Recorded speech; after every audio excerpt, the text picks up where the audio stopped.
Good evening and salutations, my Days of Our Lives fans. I'm gonna be honest, this episode didn't really seem like it did anything at all. This whole episode felt like a filler.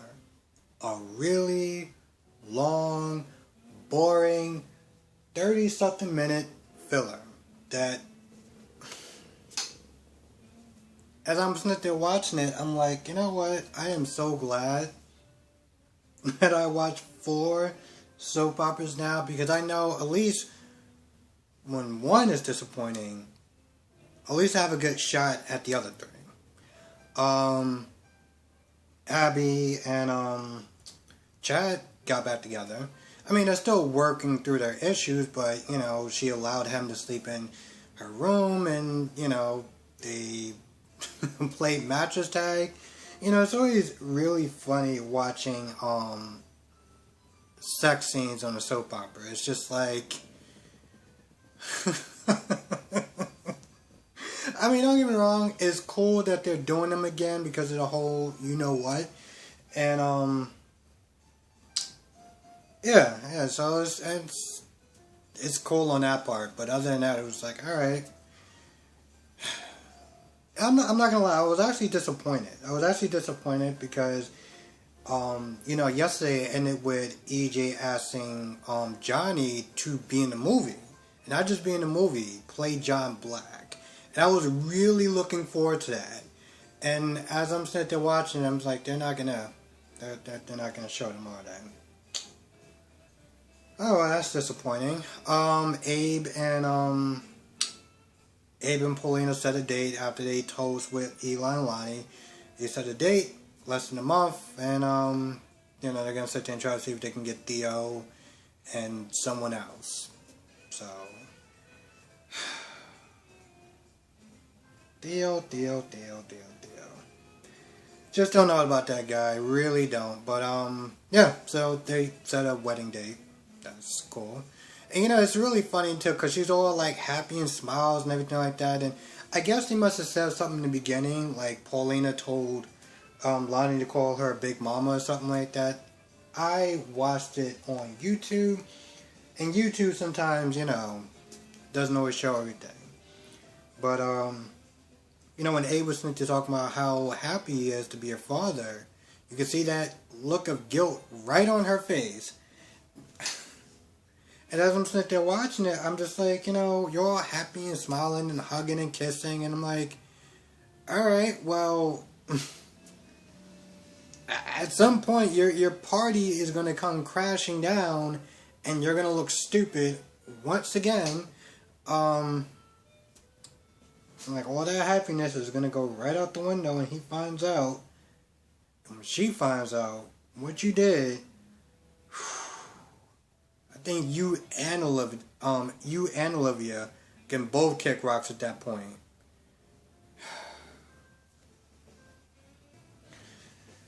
Oh, Ben and Sierra. You know,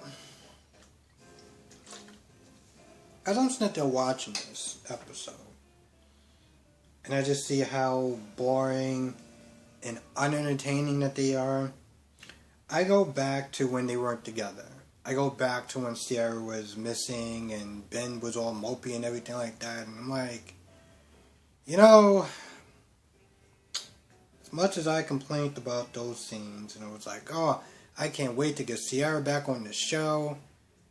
Now I'm kind of like, maybe I spoke too soon. Maybe I'm missing those days when they weren't together and they weren't so damn insufferable and constantly kissing and being each other's faces. Just, oh my god, I can't do it.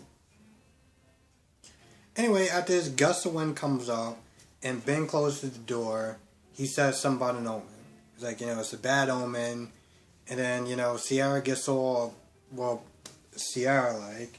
They talk about it for a little bit, and then, you know, Sierra's like, you know, I can't go to sleep right now, so you turn on a movie. You know, you turn on the TV. Guess what they're playing on TV? Rosemary's Baby. So automatically, Sierra was like, yep, alright, I'm not watching that. And Ben was like, what's wrong? What's wrong? Bro, a gust of wind just came out of nowhere. It's late at night, and Rosemary's Baby's on, and you're just like, what's wrong?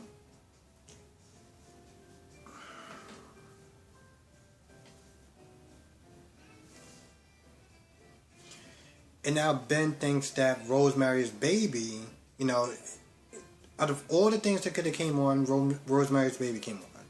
So, you know, Sierra's like, it's not a bad, it's not a bad omen. I know what you're thinking, blah, blah, blah. It's going to be fine. And Ben's like, yeah, you're right, we're going to be fine. And it's like, okay. And then, I'm not going to lie, after a while, it just, I think that was the end of the scene. I'm not going to lie, halfway through, I was sitting there watching, like, okay. I don't know. I do not find those characters entertaining. I find them extremely boring and extremely insufferable, and they're on each other's faces, and I'm pretty sure this whole, well, it's the whole devil in the Marlena story, I'm pretty sure it's going to spice them up a little bit, because at this point, I feel like something has to happen. Something has to spice these characters up, because it just needs to happen. So John is not there telling Roman how the movie, can't happen. I'm glad you pulled out of it. And he goes to try to give her some tea, and the door's stuck. The door is stuck, and of course, Marlena's floating in the air. The devil's not there talking about his plans, and it's just like, alright, cool. I'm pretty sure you could have probably felt it. I mean, I wouldn't sit there and go for any other. I wouldn't sit there and tell. Not that I'm sitting there advocating for the devil to go after anyone's child, but it's like out of all the people, you just chose Ben and Sierra's baby. Moving past that, he tells Marlene about all his plans and everything like that, and John is like, yo, what's going on? So he starts trying to open the door. And at one point I'm sitting there thinking he's going to bust open this door and he's going to have to sit there and fix it again. But, the devil overhears him. He's all like, oh, that damn John Black. Always getting in my damn way. So he puts Marlena down. John comes to the door, wakes her up. And, Marlena wants to sit there and try to help out Ben, but, John's like, no, that's not going to happen. You need to get your rest. So eventually, begrudgingly, John tells Marlena about the movie not being made because of, this is after John tells her that the movie is changed into the Marlena story. But it's not going to matter because Roman pulled out, and they're not going to have any money to do the film. And,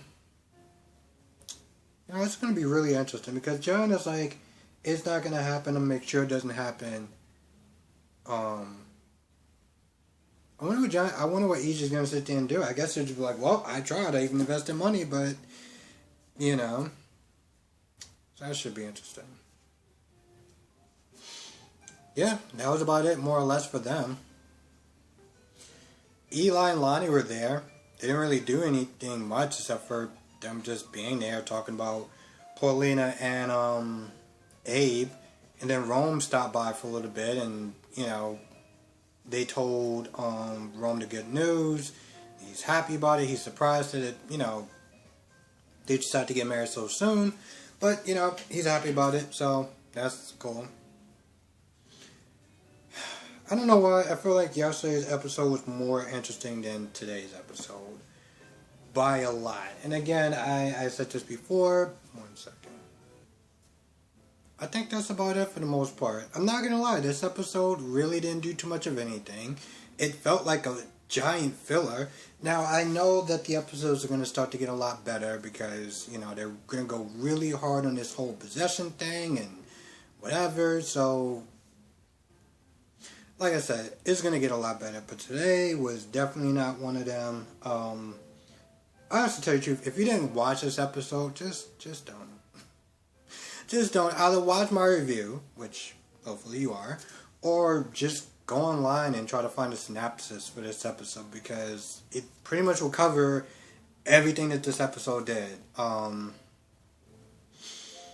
Anyway, if I missed anything, please let me know in the comment section below. I want to thank everyone for watching. Be safe. See you in the next video.